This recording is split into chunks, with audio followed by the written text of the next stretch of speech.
नमस्कार, अंकिताज रेसिपी मराठीमध्ये आपले स्वागत आहे. तर आज इथे आपण बनवणार आहे झटपट पावचा नाश्ता. झटपट अगदी घरच्या घरी पावचा नाश्ता बनवूयात.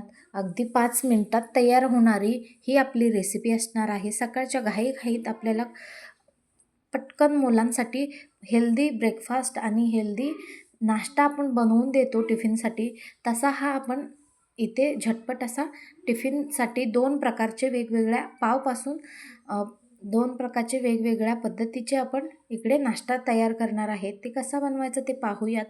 चला तर मग. तर इथे मी 4 पाव घेतलेले आहेत.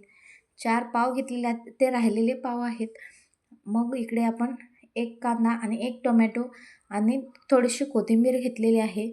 तर इथे पाहू शकता, पाव एकदम ताजी आणि स्पॉन्जी असली पाहिजे. ताजी असलेली ही आपण ब्रेड इकडे ब्रेड म्हणा पाव इकडे आपण घेतलेला आहे. तर इथे आपण कांदा कापून घेऊयात आणि इकडे टोमॅटोही असे बारीक असे कापून घेऊयात. जसं आपण रेग्युलरी जेवणामध्ये कापून घेतो कोणत्याही भाजीला, तसं आपण बारीक एकदम चिरून घ्यायचे आहेत. तर इथे पाहू शकता. आणि अशाच नवनवीन रेसिपीज पाहण्यासाठी अंकिता रेसिपी मराठी या चॅनलला अजूनही लाईक आणि सबस्क्राईब केलं नसेल तर सबस्क्राईब करा, लाईकही करा आणि बेल आयकॉनला क्लिक करा, जेणेकरून नवनवीन रेसिपीज तुमच्यापर्यंत पोचतील. तर इथे पाहू शकता, आपण हे बारीक असे कांदे कापून घेतोय. त्यानंतर टोमॅटोही बारीक असे कापून घ्यायचे आहेत. एकदम बारीक असे कापून घेऊयात. तर सर्वांनाच सकाळी खूप घाई असते आणि मुलांच्या नाश्त्याची आणि मुलांच्या टिफिनची खूपच चिंता असते. तर अगदी वेळ न वाया घालता अगदी 5 मिनिटात बनणारी ही आपली रेसिपी आहे. तर शेवटपर्यंत नक्की पहा. एकही स्टेप न मिस करता, स्किप न करता तुम्ही ही संपूर्ण रेसिपी पहा. तुम्हाला अगदी स्किप न करता ही पूर्ण रेसिपी बनवलेली आहे. तुम्ही इथे पाहू शकता. तर इथे पाहू शकता, आपण छोटे असे कोथिंबीर कापून घेऊयात बारीक अशी आपण कोथिंबीर इथे कापून घेतलेली आहे. कांदा, टोमॅटो आणि कोथिंबीर इथे आपण कापून घेतलेला आहे. तुम्हाला हवं असल्यास तुम्ही मिरचीही कापून घेऊ शकता. तर इथे येलो बटाटा आपण ऑलरेडी बनवलेला आहे आणि तेही राहिलेलं आहे. असल्यास चालेल, नसल्यासही चालेल, पण असल्यास त्यावरच मी रेसिपी बनवत आहे. तर इथे आपण एक पॅन ठेवून घेऊयात. पॅन गरम झाला की त्यावर थोडंसं तेल लावून घेऊयात.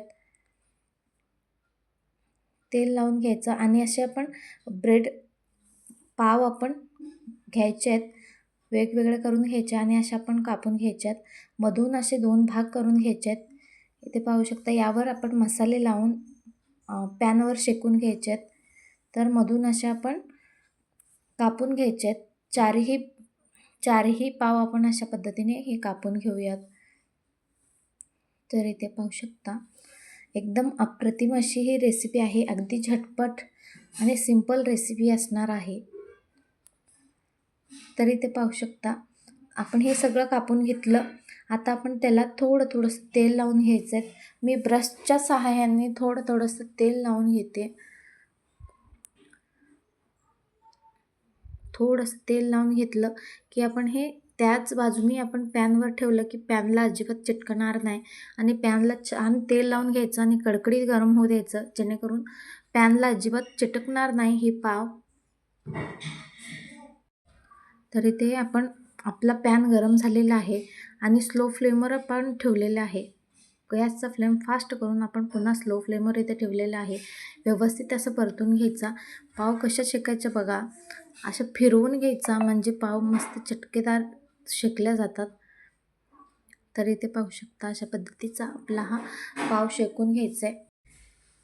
तर इथे आपले ब्रेड आपण म्हणजे पाव आपण इकडे शेकून घेऊयात. तुमच्याकडे ब्रेड असल्यास तरीही तुम्ही हे स्टेप बाय स्टेप फॉलो करून ती रेसिपी बनवू शकता. तर इथे आपण एक साईडला आपण ब्रेड शेकून घेऊयात, म्हणजे पाव शेकून घेऊयात. आणि आता दुसऱ्या साईडनेही 2 मिनटासाठी आपण याच साईडने शेकून घेऊयात आणि आता दुसऱ्या साईडने पलटून घेऊयात.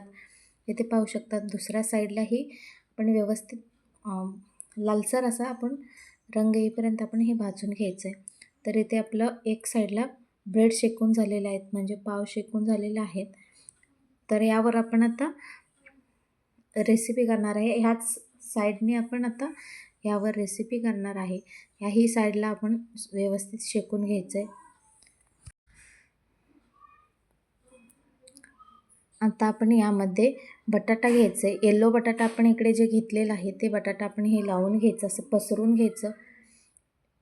एक साईडच्या ब्रेडच्या एका साईडला आपण हे बटाटा व्यवस्थित पसरून घ्यायचे आहेत.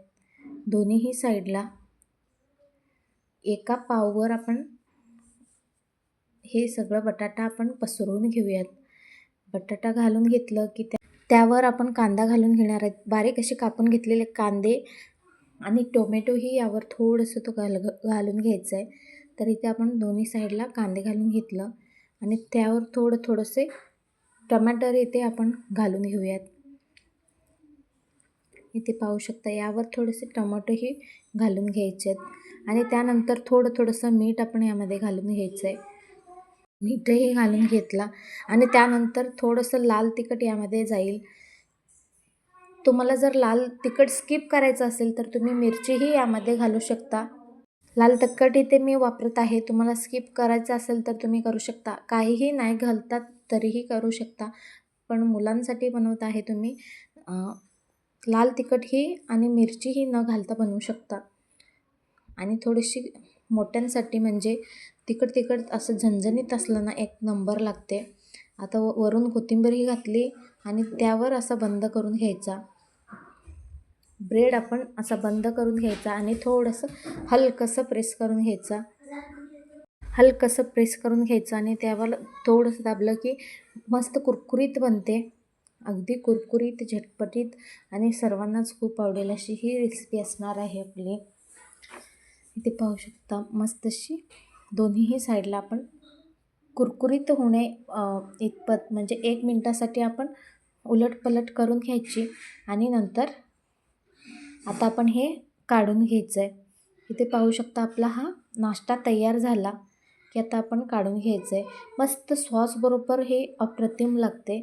तुम्हीही एकदा नक्की ट्राय करा, तुम्हालाही खूपच आवडेल. आता हा आपला झाला एक प्रकारचा आपला हा नाश्ता. तर आता आपण पुन्हा दुसऱ्या प्रकारचा नाश्ता आपण बनवूयात याच पद्धतीने. तर इथे आपण पुन्हा पाव शेकायला घातलेले आहेत आणि त्याला थोडंसं तेल लावून घेतलं. वरून पण थोडंसं तेल लावून घेतलं. एक साईडला आपण फ्राय होऊ द्यायचं आहे म्हणजे शेकून घ्यायचे पाव आणि दुसऱ्या साईडनंही आपण पलटून घ्यायचे. आता इकडे पलटून घेतला. एक साईडला आपले पाव मस्त अशी लालसर शेकून घेतलेले आहे. तर इथे पाहू शकता आता दुसऱ्या साईडलीही आपण पलटून घेतली. त्यावर आपण पुन्हा बटाटा लावून घेऊयात. तर इथे आपण ह्या साईडलाही बटाटा लावून घ्यायचं आहे. फक्त बटाट्याचं आपण काहीही न घालता फक्त बटाट्याचं बनवून घेतो आहे. आता बटाटा लावून घेतला आणि त्यावर आता पलटून घ्यायचं म्हणजे पाव बंद करून घ्यायचा. अगदी झटपट हाही नाश्ता तुम्ही टिफिनसाठी देऊ शकता. अगदी मुलांना खूपच आवडेल अशी ही रेसिपी आहे. तर तुम्हाला ही रेसिपी कशी वाटली मला नक्कीच कमेंट बॉक्समध्ये कळवा आणि अशाच नवनवीन रेसिपीज पाहण्यासाठी अंकिता रेसिपी मराठी या चॅनलला लाईक, शेअर, सबस्क्राईब करा. तर हे आपण काढून घेतलं एका ताटामध्ये. तर इथे पाहू शकता अशा पद्धतीचा हा आपला नाश्ता तयार झाला. तर ही रेसिपी कशी वाटली मला नक्कीच कमेंट बॉक्समध्ये कळवा. जर तुम्हाला काही कळलं नसेल तर काही प्रश्न असेल तर तुम्ही मला कमेंट बॉक्समध्ये लिहून विचारू शकता. तर इथे आपला हा नाश्ता तयार झाला. मस्त सॉसबरोबर तुम्ही ही नाश्ता पॅक करून देऊ शकता. एकदम अप्रतिम अशी लागते. तर चला तर भेटूयात पुन्हा एक नवीन रेसिपीसोबत. तोपर्यंत खात राहा, स्वस्त राहा आणि खुशाल राहा आणि पाहत राहा Ankita recipe Marathi. Bye bye.